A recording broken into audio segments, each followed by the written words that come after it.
On behalf of Democratizing, the World Human Forum, our partners, I want to emphasize how committed we are in promoting and supporting this dialogue, this open dialogue with the Greek and the international society on the ethics of emerging and disruptive technologies. And because you mentioned the Google Maps, it's only 2 or 3 weeks ago, Google, once again, with the Harvard Center for Brain Research, they did publish the first map of a tiny little piece at the time of the human brain. So things are developing very, very fast. It is time for the third panel of the day, and it is the Philosophers panel. And it's my also great honor to invite to the podium Professor Voula Tsouna, Professor of Philosophy at the University of California, along with the two panelists, Josh Ober and John Tasioulas. And Professor Tsouna, please make the introduction of the two panelists.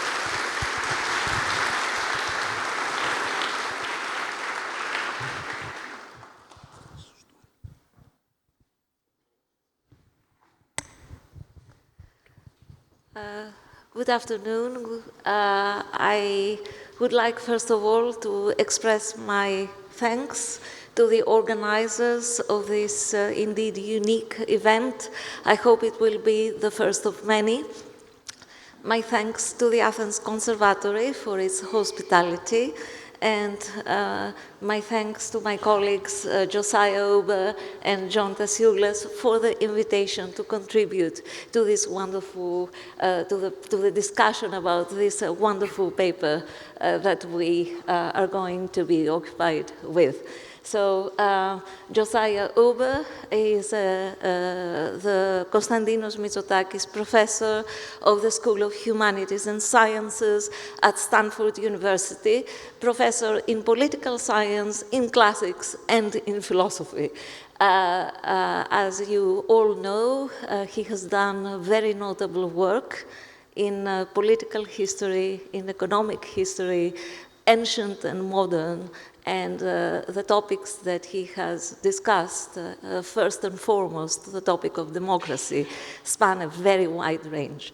Professor John Tasioulas is a professor of ethics and legal philosophy at the University of Oxford, the inaugural director of the new Center of Ethics in AI, with extremely important work in very many domains, including human rights, including the philosophy of law, and of course, philosophy and AI. So I think we are ready to begin our discussion. My own role will be merely that of a facilitator.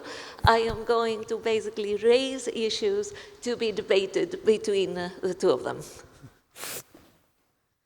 So, should we begin?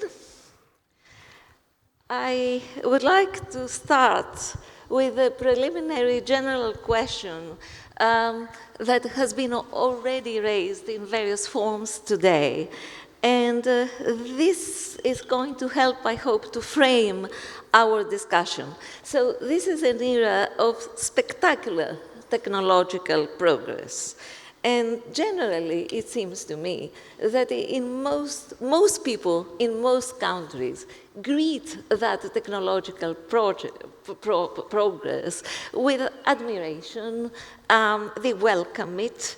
They want to learn about it. They are quite familiar with things as we go on. Generally, there is a positive attitude towards technology and progress. It seems to me this is not the case, at least with the new generation AI. And there is certainly an ambiguity.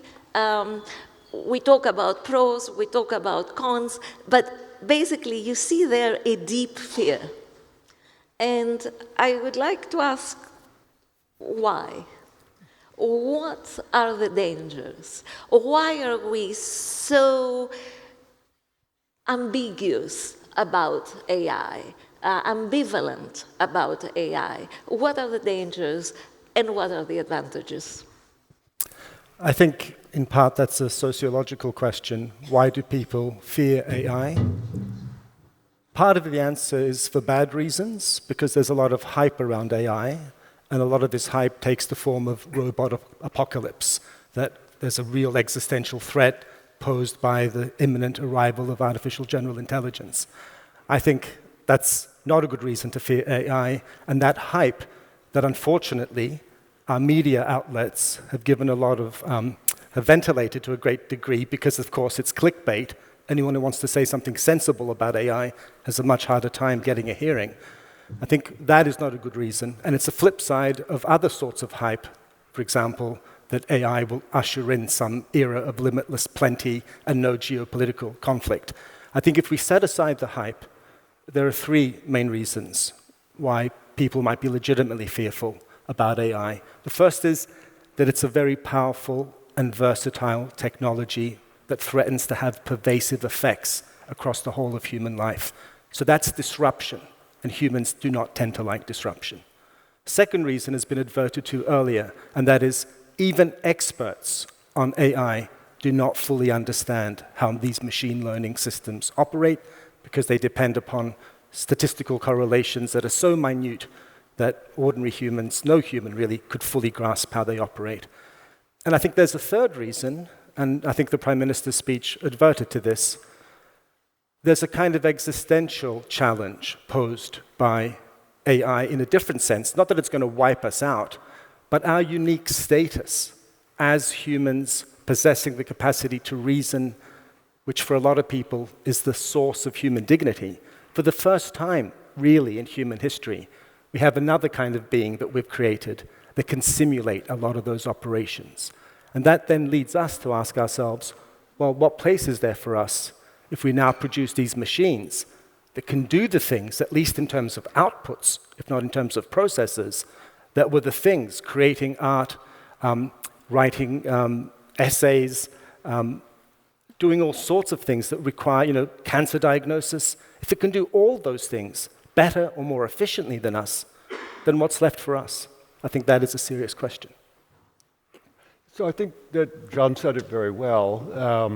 The Prime Minister, I think, has set it up very well. The real question now for us is, what does it mean to be human? Now, that's been the question that the humanities have always asked, but we've always asked it, in a sense, in a vacuum, in a way. What does it mean to be the only being that is knowable, even, the only being that uses reason, the only being that has the potential for the kind of creativity that we have, the only being that has the capacity to use language, symbol systems. And now, we have this moment in which we have to ask, what would it mean to be human if we're not the only? If we actually are just one among what might be a plethora of possible forms of consciousness. And I think that really is the great challenge for us. I think that really it is a challenge of the meaning of the human. And this is, at least for me, one reason to go back to Aristotle, because he was so profoundly and deeply concerned with that question. What really is the nature of the human? And I think starting there, at least, is a pretty good starting point, and that's what we've been trying to do.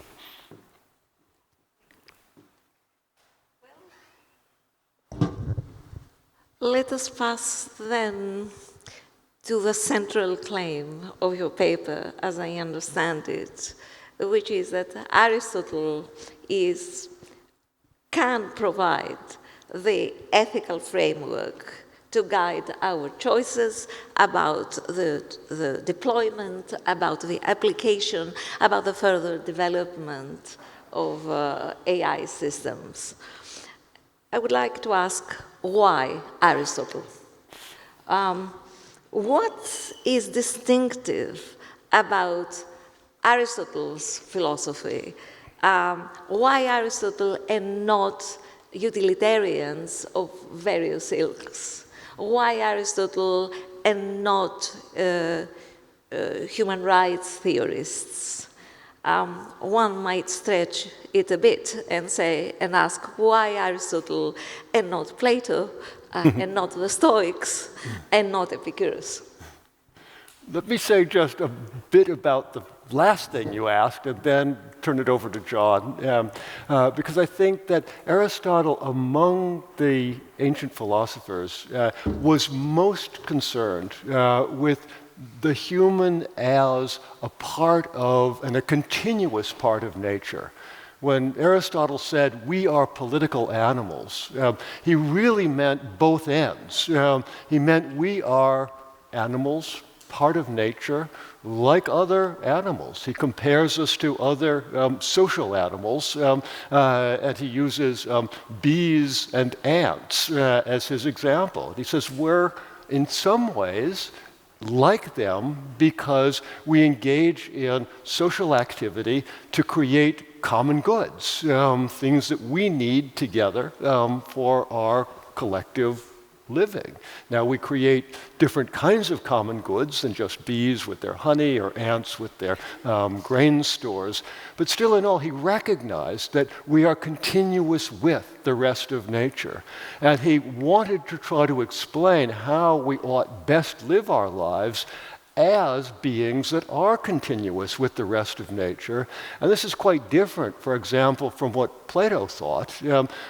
Plato really wanted us to imagine that there is a truth beyond us, and that our goal is to understand this kind of supra-truth. Wasn't really interested. In fact, he was sort of bothered by the fact that we had this fleshy body that we still had to, sort of exist in. Whereas I think Aristotle asks us to think about how is it that we have the capacity to do things that other animals don't do, moral capacities, and yet we are continuous with them. So that's why I think Aristotle offers, at least among the ancients, a uniquely good starting point. I agree with everything Josh said, but I also want to say that in defending Aristotle, we're not excluding others. On the contrary, I think we desperately need the voice of philosophical contestation brought into the AI dialogue. Because often what happens in this discourse is philosophical assumptions are made uncritically. Like you take a notion of intelligence that philosophers would contest, and it's treated as uncritically the correct notion of intelligence. Or you take a notion of fairness, etc. So the starting point is to say, we need a massive injection of more humanistic thinking in this field. Not just Aristotle, other philosophical traditions, and beyond. Literature, poetry, painting, dance, all these are means of accessing important truths about life that are not available to the sciences. So it's not an exclusionary point, but Josh and I happen to agree that Aristotle provides the best framework. A framework is not the same as an algorithm. A framework is something that guides your thinking, but it still requires political judgment. That's why Plato was wrong to say, philosophers should be prime ministers. The prime minister has their role, the philosopher has their role. They're two quite different roles, but in some sense continuous, right? But I wouldn't want to give most of the philosophers I know a lot of political power, however good they are at articulating compelling frameworks. Why is Aristotle better than the dominant frameworks today? So you've rightly identified utilitarianism and rights. Utilitarianism says the right thing to do is to promote the overall good. And that sounds pretty convincing. But the problem is the utilitarian's understanding of the good is very thin. Good for the utilitarian means what satisfies my preferences or what gives me pleasure. And Aristotle is going to say, no, your preferences don't determine what's good. Your preferences should align with what's good. And your pleasure doesn't determine what's good. Instead, you should take pleasure in what is genuinely good. So the utilitarian has a thin concept of the good that gets matters back to front. Human rights is more promising, and that's why the EU's AI Act, which is primarily based on human rights, is a positive move. But if you make everything about human rights, then you get into serious problems. First question is, where do these human rights come from? Is it because they're in a treaty? But what gives that treaty legitimacy? And the Aristotelian answer is going to be, human rights exist because they protect profoundly important human interests. So you have to dig below the legalistic discourse of rights to think about the goods that those rights protect. And the second thing is this, human rights are not enough. If I'm thinking about getting a social or care robot to look after my aged mother, is all that I'm going to think about, will the robot respect her rights? What are the qualities that I look for in a carer? They include being kind, being patient, being playful. None of this is captured by human rights. And further, we all know AI has a significant environmental impact. Now, saving the whale is not about human rights, right? It's about the whale. And equally, the environmental impact cannot be fully understood in terms of human rights. So what Aristotle says, I think, he offers a framework where human rights can have its place, pleasure can have its place, but in a broader framework that says, what is the ultimate good of human beings? Thank you. I would like actually to mention something that you said when we were working through the paper, through the questions, that really has stayed with me. And it's terribly important not to talk about Aristotle and then bring in AI, and not to talk about AI and then bring in Aristotle, but to do this together from the basis. I mean, to basically bring together the concerns about AI and what the two of you have been saying about Aristotle in the paper together from the basis. And I think that, at least in my experience, is the first time that I see this in writing. But I would like to turn to another topic, and that is human nature. It's the topic that Josh referred to.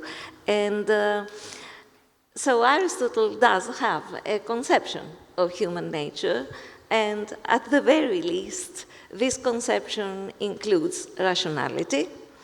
It includes sociability, the famous saying that a human being is a political animal. And it also includes modes of reasoning, at least, well, certain modes of reasoning. So I wonder whether your resistance to AGI, to the artificial general intelligence, has to do with the assumption, the belief, perhaps the knowledge, that these characteristics cannot obtain. It's a futile task to go down that path. And I think within that framework is inscribed the distinction you are drawing between artificial intelligence systems and humans. So I think the human nature question is really an important one. This is one reason that it seems to me that Aristotle's understanding of what it is to be human is really quite generalizable. It's not just a idea that fits for just his time and just his place, or even for just the West, or even just those who happen to find a particular philosophical tradition compelling. So Aristotle did indeed see humans as having fundamental capacities that really define us as the kind of beings that we are. He supposed that at least all animals have certain capacities that define them as what they are, and that the free use of those capacities, the exercise of those capacities, was essential to the well-being of that kind of being. So if we say that, or if Aristotle tells us, as he does, that humans are rational or reason-using, that is, we use our human reason both to think about how to achieve various ends, how to develop the means to ends, but also we reason about the ends themselves. What are the good ends? What's the difference between justice and injustice, between good and bad, as well as between right and wrong? So we have this distinct use of rationality. We also have a distinct use of language. We are communicative in the way that other animals are not. Other animals he recognized communicated in various ways, but not through the complex symbolic systems that we use. Finally, humans are highly sociable. He says that humans are political animals because we are the kind of beings that are meant to live in a polis, by which he meant a bounded community that was purposeful.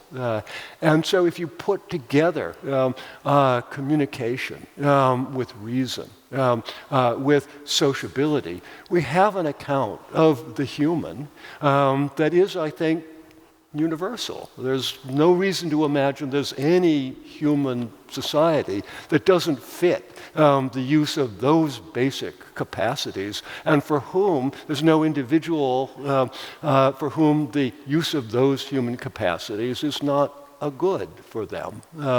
And so I think that's where we start, is with the idea of the human as a distinct kind of being with a distinct kind of good that at least includes the exercise of these distinctive human capacities, which are truly universal. I just want to say about artificial general intelligence. So this is the idea that if you had an AI system that could simulate human cognitive capacities across the entire spectrum, we don't predict that this thing isn't possible. We're not making any of those sorts of predictions. But we have a number of questions. So one question is, if this is meant to be truly artificial general intelligence, how can it really operate in terms of the notion of intelligence most people in AI use, which is purely means end? So we have people like Stuart Russell writing books saying, you could have super intelligent machines who might destroy us because we give them the objective to create paperclips, and they discover that, for some reason, the most efficient way to create these paperclips is to wipe out humanity. Now imagine how stupid you must be if the human gives you an instruction to create paperclips, and you think that the way to fulfill this instruction is by wiping out humanity. So it's a deeply degraded notion of intelligence to reduce intelligence to purely means-end reasoning. Okay, what if we had a richer notion of intelligence? What if we had AGI that was able to genuinely replicate us in some way, including not just identifying means, efficient means to an end, but in speculating about ends. What is the good end to pursue and the morally right way to pursue it? And then we have another question, which is, why should we think that beings like that would share our values? And the operative example there is the Greek gods. The Greek gods are a great lesson. The Greek gods do not play according to human morality. What's the reason? Because they're not human. So what would the good be of these entities that we created? We wouldn't know what their good is. We wouldn't know what morality would apply to them, because the lesson of Aristotle is what's good for you and what morality you have depends on your nature.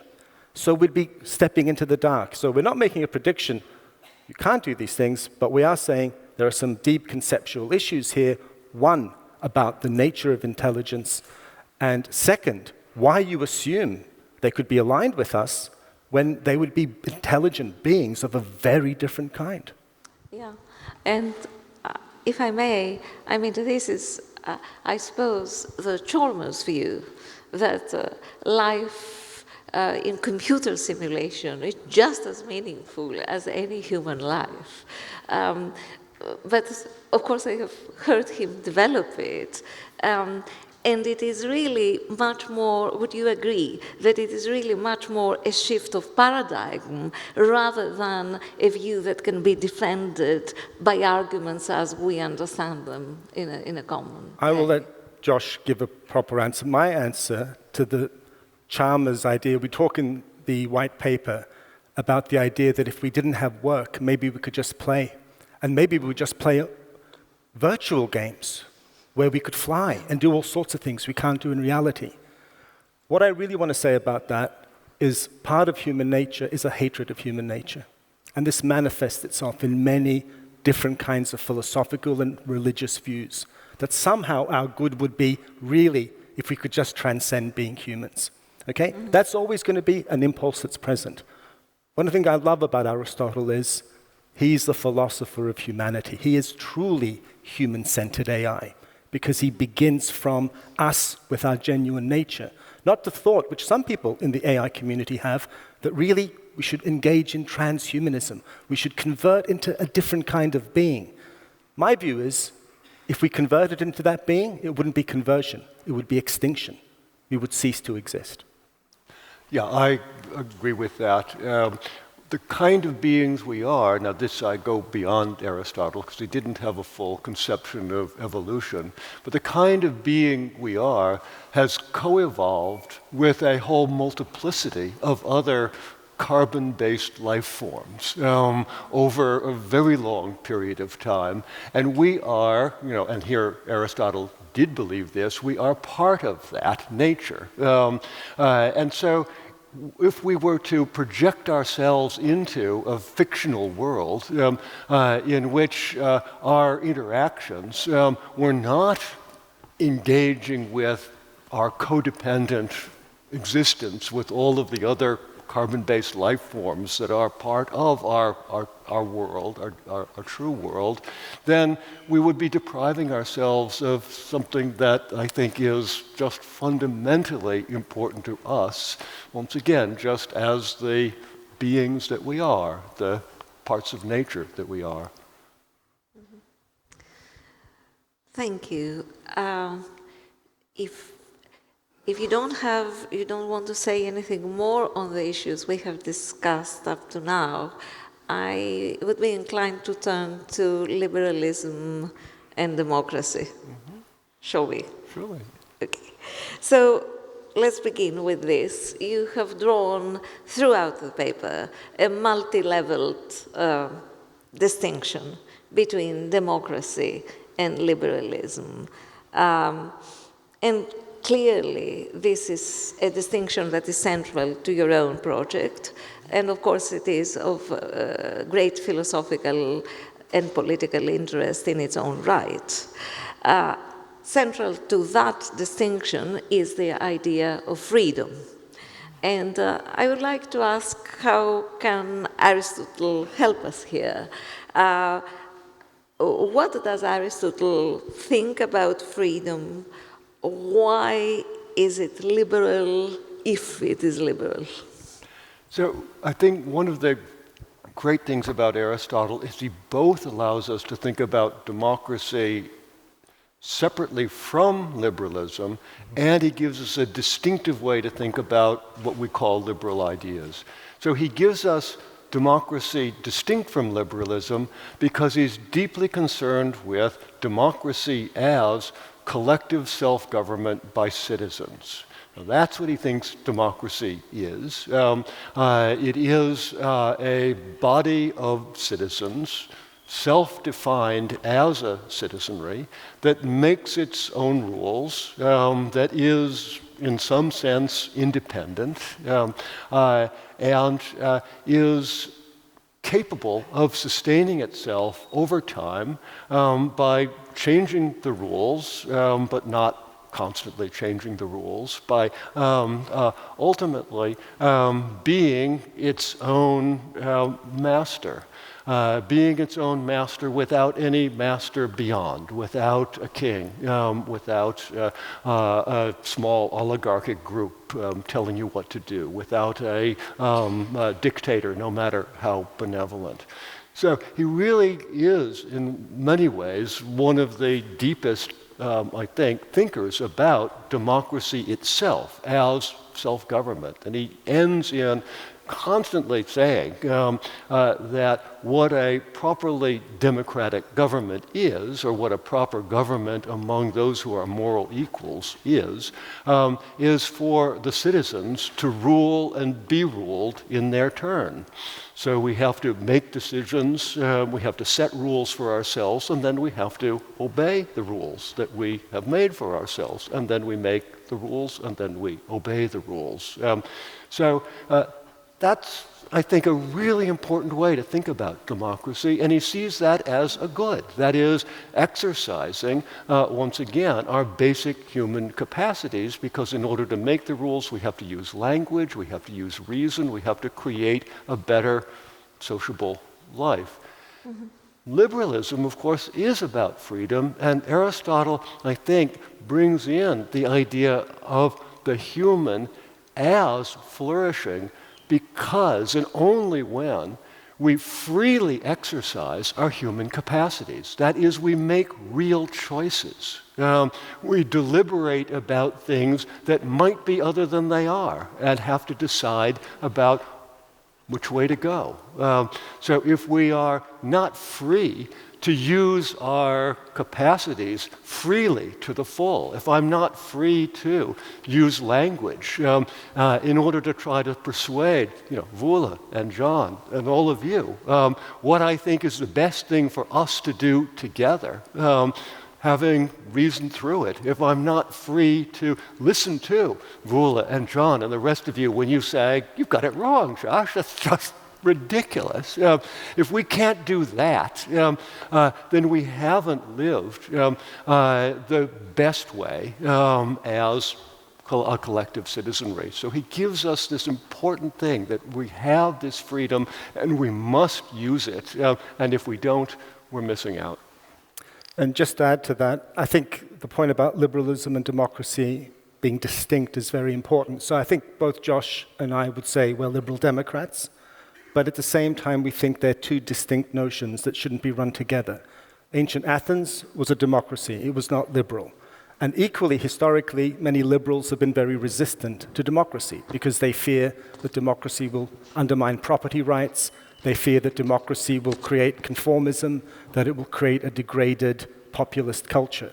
So historically, they're two distinct things. We think that they need to be combined. But when we think about how we foster an international dialogue and get, for example, major AI powers on board, presenting them with full-blooded liberalism probably isn't the way to go. And I agree with Josh that, I think China is more likely to be democratic before it becomes liberal. I think we need to search for what elements of commonality we can find. And the idea that all people subject to a policy or law should have a voice in its creation is a very powerful idea. The other thing about liberalism, of course, we've got to be clear here. Aristotle had a whole bunch of very non-liberal policies, like regulating who can have children and when they can have children, and requiring abortions to be carried out and so forth. So this is one of the points of saying we're talking about a framework here, not about particular conclusions, including conclusions about slavery that we'll come to, because, of course, there's an interesting feature about all philosophers so far, that they're human beings, and all human beings make mistakes, including Aristotle. But one more thing about liberalism. Liberalism is a very complicated tradition, but we can distinguish at least two strands.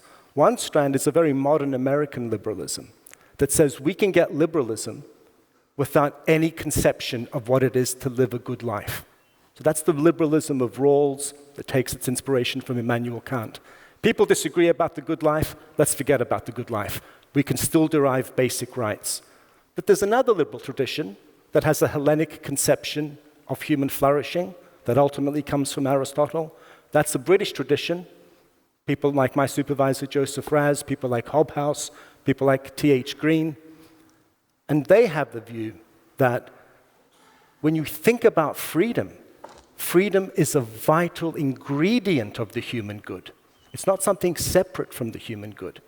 And in order to understand the scope of freedom we should give people, we should ask, freedom to do what? Are these valuable choices?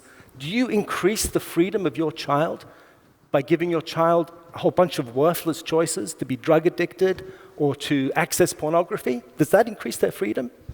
Or is real freedom about valuable options from which you can choose, right? The Aristotelian tradition says you'll never understand the true meaning of freedom unless you see it as an ingredient of the good, and its scope is delimited by the range of genuinely valuable options. Thank you. I would like to turn to a topic that was also raised in the previous panel. The white paper has terribly interesting things to say about. The Prime Minister referred to it as well. It is the idea of intelligent tools in connection to Aristotle's obviously failed theory of slavery. Do I get this right? That the connection is this: we think that Aristotle thinks of slaves as tools that have some level of intelligence, but as means to an end, incapable of determining genuine ends in themselves. Am I right about that? Yes. So then the question arises, are we to see AI systems in a similar, parallel, comparable way? Or up to what point do you want to push that analogy, I suppose is my question. So I think this is one of the sort of ways in which we can use one of Aristotle's failures to think better about how we ought not to fail in the same way. Because Aristotle notoriously came up with a theory of, as you say, slavery as something natural, only natural to certain category of human beings, a category of human beings that was somehow psychologically defective. Perfectly intelligent in terms of being able to do mathematical problems and that sort of thing, perfectly capable about thinking about means, but not capable of directing itself towards its own self-chosen ends, and not capable of choosing the right means to those best ends. So he just imagined that some humans just lacked that special bit of being fully human, and those humans, he supposed, would be best off. Their good was to be directed by those of us who are complete, and therefore they ought to be slaves, they ought always to be slaves and always to be given direction. Aristotle was not able to make sense of this even in his own life. He owned slaves, and famously, in his last will and testament, he manumitted several slaves. Now, this doesn't work at all with a theory of natural slavery. Either he was making a mistake all through his life that he suddenly realized on his deathbed, they weren't natural slaves at all. I made a mistake. Sorry, you're liberated. Or he makes another mistake on his deathbed and says, yes, you are natural slaves, but now I'm just going to throw you off onto your own and without direction, and so, make you sort of less good than you ought to be. He couldn't live according to his own theory. And I think that's, once again, indicative of what a bad theory it is. So he warns us, do not imagine that there can be humans or human intelligences that are truly, as it were, human, except for some defect that makes them a proper slave. Don't imagine that you can have tools that are both human and tools without getting yourself involved with the deep injustice of slavery. So I think he really points us to what we don't want to do. We do not want to, I think we ought not want to, we must not want to create human intelligence that we imagine will be our tool to living better lives. If we want tools for living better lives, and I think we do, I think this is absolutely true, we must not make them human. And this is, I think, my argument against why we should not seek to develop artificial general intelligence, even if it's possible. We shouldn't do it because we'll end up in a terrible bind. We will have created for ourselves tools that if we use them, we would be committing the most profound moral mistake of returning to a world of slavery, which we must not do. And I think, in a way, we make the point in the paper that a lot of the tech industry is replicating this mistake. So I think one of the greatest figures in AI is Demis Hassabis, who, like Kostis, is also of Greek heritage. He's really showing us how to use AI to accelerate scientific research, with AlphaFold discovering the structure of proteins, which has all sorts of medical and other applications, and that is fantastic. But he says that the general aim of his company is to create artificial general intelligence. And remember, that's replicating human capacities across the board. And if you're really going to do that, you're going to replicate forms of rationality, ability to identify what's of value, to choose from an array of valuable options. So he wants to replicate these human capabilities. And then he says, oh, but these will be tools and instruments. This is equivalent to saying, I want to create a race of slaves. That's a contradiction. You can't have both of those things. And I think Josh is profoundly right that the discussion of natural slavery is a kind of historical warning we can excavate from the smartest man in his day, that he fell into these crazy confusions because he tried to square a circle that couldn't be squared. Thank you.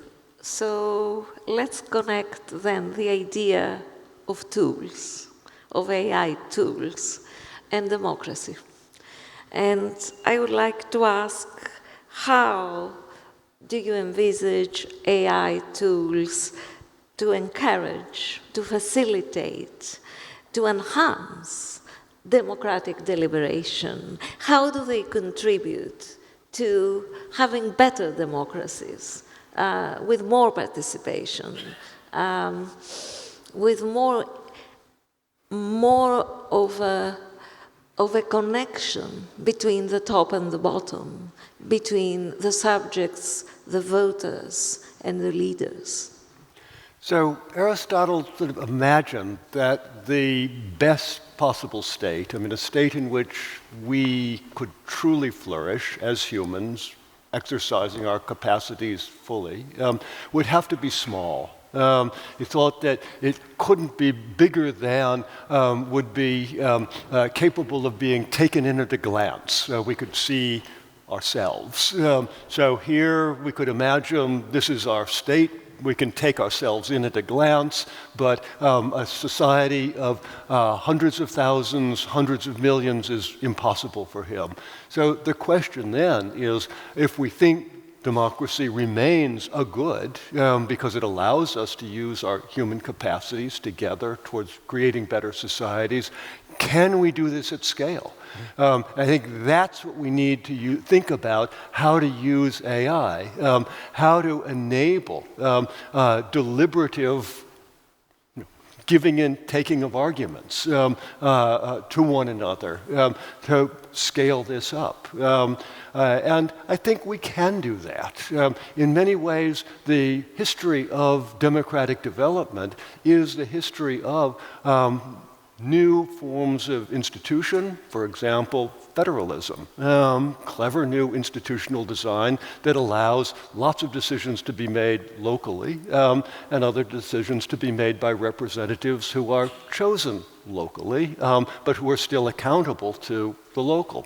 So what we need to do is think hard about how it is that AI can allow us to deliberate better, to make choices in a timely manner that are democratic choices in which we get together and vote. Perhaps how we can choose individuals by a lottery who would be able to take on various duties for us. AI could be really great at all of this, but we've got to recognize that that's what we want it for. And that's the design challenge. I'm not an engineer, but I think that's the challenge that we should be putting to our engineers to say, how do we do that? And there are people who are working along these lines. We need to encourage them, and we need to get the very best of our engineers working with them to basically build out the framework of democracy so it really works as a form of participation, a part of citizen participation at a much greater scale than Aristotle could have imagined. And just to add 2 notes to that, this is not merely a philosophical proposal. I mean, it's happening already. In Taiwan, for example, the digital minister, Audrey Tang, has created a digital platform called Polis. And this platform enables citizens to go on there to debate policy issues, like what should the policy be about Uber drivers. AI system is able to identify points of commonality across different demographic groups, to crystallize those, to feed them into a legislative process. But the other thing I think it's important to say is we don't envisage this more radical democracy as purely operating in formal legislative settings. We also think that the corporation should be democratized. So it's very interesting. OpenAI claims to be developing AI for humanity. How can I claim to be developing anything for humanity unless I'm taking on board the perspective of humanity? So they now have a program called Democratic Inputs to AI. They're trying to find ways in which they can generate some kind of guidelines for themselves that draws on a broad base of users and others. But the question really for them is going to be, is this just marketing? Is this a strategy, market research, finding out what your consumers want? Or is it real democratic inputs, which would mean not just consulting, but giving a decision-making role? And this, for us, is really important because this earlier raised this interesting question, okay, Aristotle sounds great, but how will you implement him? We don't have the naive view that people will read Aristotle or even read our white paper and be converted, right? Because the history of philosophy is totally against that. But then the question is, we think this is the correct framework to think about things, but we think that the right way for this to be implemented is through democracy, because we know democracies don't go to war against each other. There's never been a famine in a democracy. We know that the best way to protect human rights, just empirically speaking, is having a democracy. And we know that there is intrinsic value in a democracy because people engage as free and equal citizens, and there's deep respect involved in that. So our view is, yes, this is the framework, but in terms of actualizing it, all of us, hopefully, could be committed to a more radical democracy. Thank you. Well, let's pass to, I have 2 last questions. The one has to do with what you mentioned, and in my own opinion too, it's a major problem. Namely, that all AI-assisted democracies will require certain background conditions. And in my opinion, the background conditions, the assumption that there must be background conditions is, if not a problem, at least a restriction in Aristotle's theory of moral education. Because Aristotle assumes that the people that he is aiming to educate morally are already well brought up young men. And in AI, in parallel, if we are to have background conditions secured, what is going to secure them? AI can help foster them. I completely agree with you. But it's not going to motivate them. So what is going to motivate them? Can Aristotle's philosophy provide and sustain that motivation?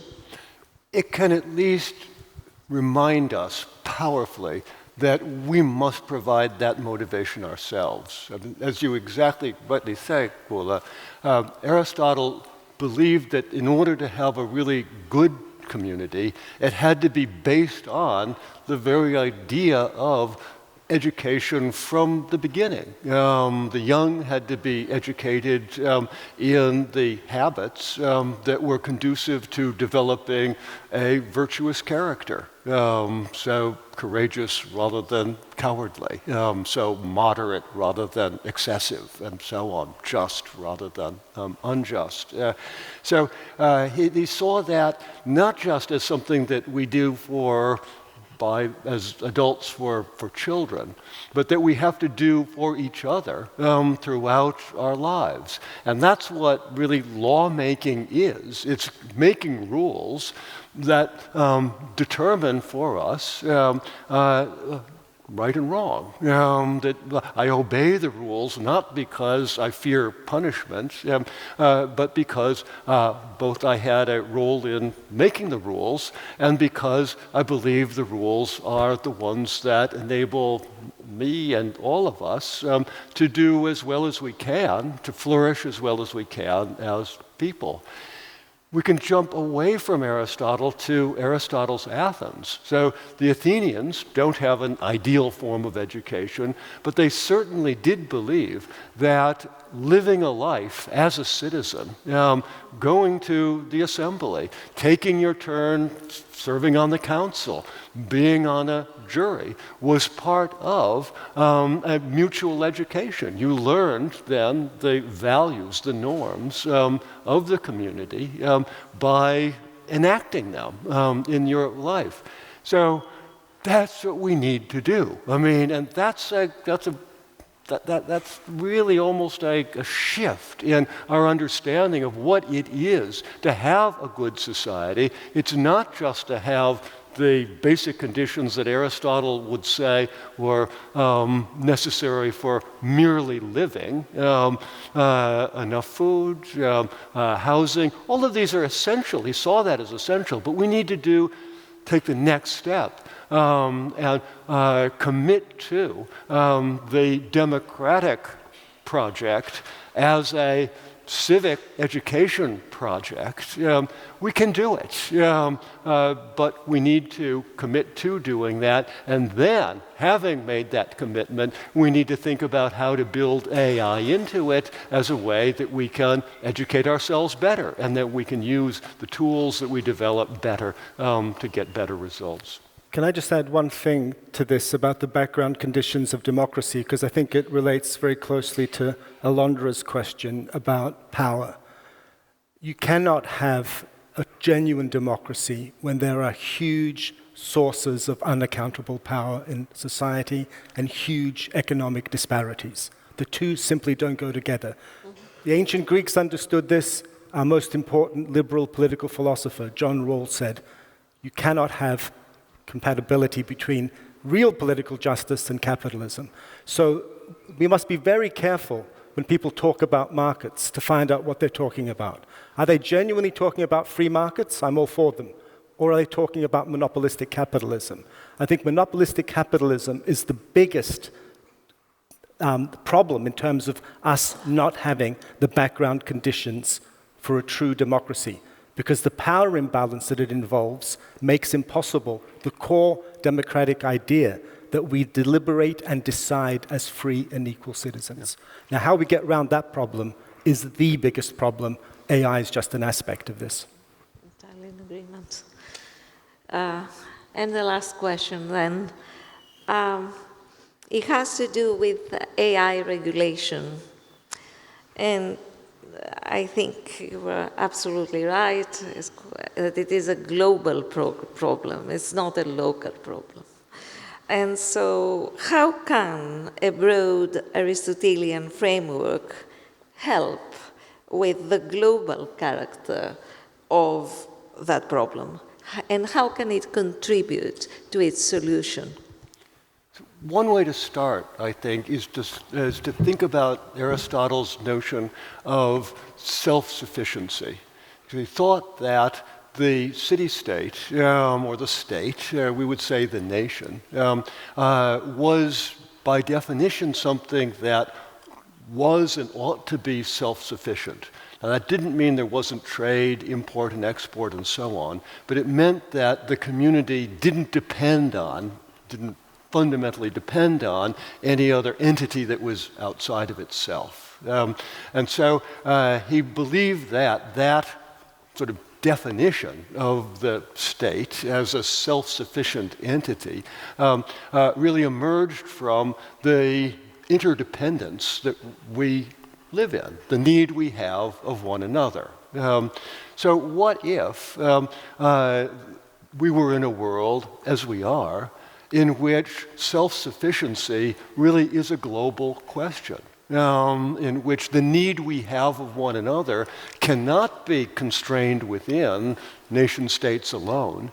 If that were the case, then an Aristotelian conception of this essential feature of self-sufficiency would then be globalized. And it would give us at least, I think, a strong justification for creating a global regulatory framework, but it would have to be a global regulatory framework that took carefully into account the goods that are unique to sovereign states, sovereign nations, and the goods that are unique to local communities, the goods that are unique to being in smaller groups, families, groups of friends.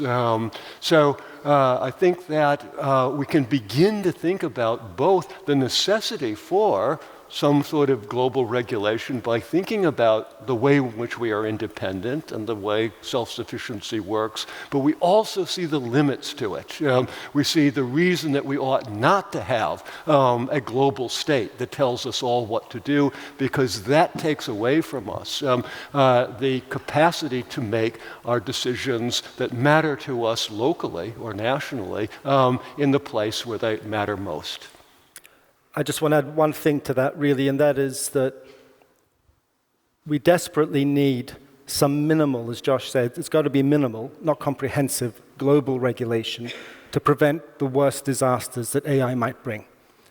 But in order to do that, we've got a serious problem of overcoming the deep polarization that exists geopolitically now. It's part of the role of academics, because we're not powerful, to try to keep the form of dialogue going across cultures. How do we sustain that dialogue? How can there be a plateau of agreement? Well, Aristotle's going to say the plateau of agreement comes from our shared human nature, comes from the fact that to be human, it's better to have knowledge than to live in ignorance. It's better to have friends than to be lonely. It's better to take pleasure in life than to be living a life of pain. That's the area of commonality where we can start to begin engaging with people who are being instructed to regard as our enemies, to see them as fellow human beings who share certain interests with us, share a nature with us, and maybe we can slowly build from there. And the one other thing I want to say is, I really hope that Greece can play this role, because Greece is a much-loved country throughout the world, not just because you haven't been invading any other countries recently, which is a real problem for the West when it goes around and talks about global regulation to people, but also because you have this very rich tradition of philosophy, of democracy, that means a great deal to many people around the world. And there are different forms of power, and one important form of power is the power of the great ideas that came from this place. Should we?